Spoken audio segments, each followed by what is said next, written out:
Okay, I'm going to be making some pumpkin soup today. This is some pumpkin somebody gave me from their farm, and this is a coconut. First, what I'm going to do is show you how to get fresh coconut milk from this, and then okay, so this is the coconut here. I'm going to try to crack it open with this. I usually use a hammer, but I don't have one available now. So what you have to do is you hit it. What I usually do is turn it while I'm hitting it, because as you turn it and you hit it, you loosen the actual coconut from the shell. Now there's water inside, so what you do, once the water starts to come, you catch the water, because this is good coconut water. Catch it in the cup.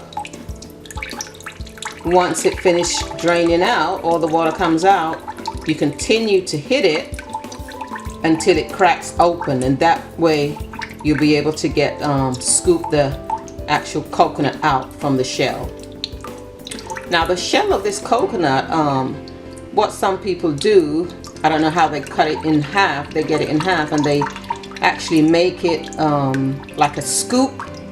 There are some people in the West Indies that some native people that actually use it to scoop water in to have their baths and things like that. It's called a calabash.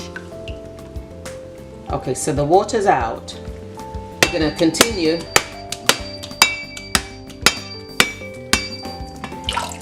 Some more water coming out, which is a good sign. If you do buy coconut, try to get one that feels as though, shake it and you'll hear the water. Make sure it's got water, make sure it has quite a bit of water. That shows how fresh it is. Okay, I think that's about it now. So obviously you won't be able to do it as quick as I am, but I've been doing this for years. Nope, you can see it's beginning to loosen up. You can see the cracks.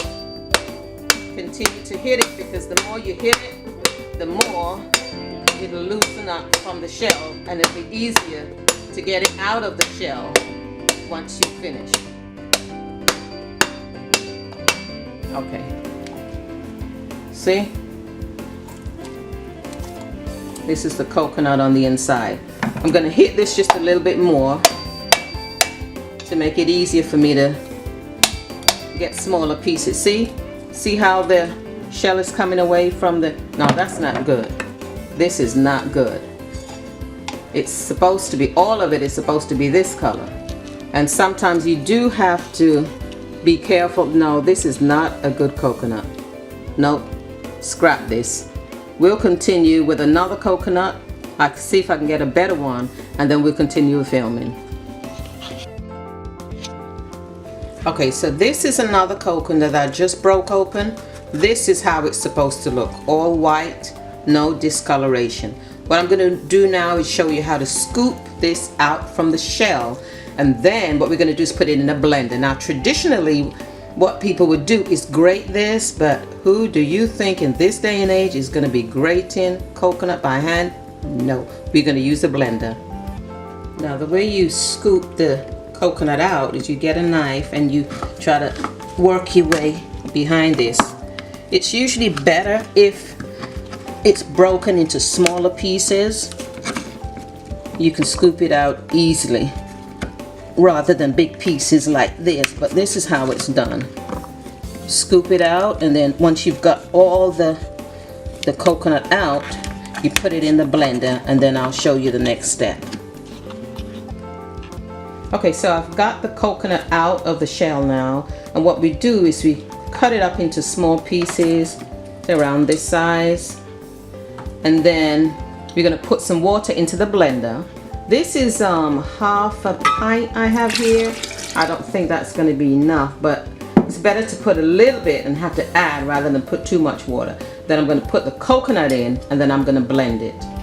This is the coconut here. I had to put in another 3/4 of a cup of water to get it to this consistency. So you can see it's not really too runny, it's not really too thick. You can see some liquid in there.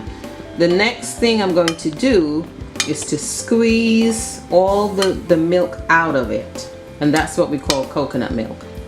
What we're going to do at this point is we're going to take a handful of the coconut, squeeze as much of the milk out as we can. We put it aside. We do this until we've gotten as much out as we can. Then once we've done that, we're going to take the milk that's left and strain it through a sieve, which is what this is for. Okay, this is the last piece here that I'm squeezing out. As you can see, this is the milk here. Quite a bit of milk in that one. But this husk still has some more milk that can be extracted from this, and what I'm going to do is put a little bit more water in this. Now I'm using distilled water, squeeze a little bit more out, and do exactly the same process to get the rest of the milk out.